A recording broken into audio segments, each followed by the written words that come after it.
მოვამზადოთ ყველაზე მჟავე სნექი. Დაგჭირდება ტყემლის ტყლაპი და არა სხვა რაღაცის, იმიტომ რომ მჟავე როცა გვინდა, რა თქმა უნდა, ტყემალი უნდა გამოვიყენოთ.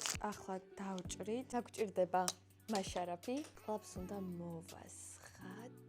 არ ვიშურებთ უხვად. დავამატოთ ბროწეული, გადავახვიოთ. დავასხათ მაშარაფი, რომელიც ასე ნელა გადმოდის. კიდე მეჩქარება. ჩვენი ლამაზი ბროწეულის რულეტი მოვათავსოთ. ეს არ იყო რეცეპტში, მაგრამ მგონია რომ ლიმონი ძალიან მოუხდება. გავწურო. ოპს. თუ მჟავე გვინდა, უნდა იყოს ბოლომდე მჟავე. დავასხათ ლიმნის წვენი. სად არის დასაგებონებლად. ძალიან გემრიელია.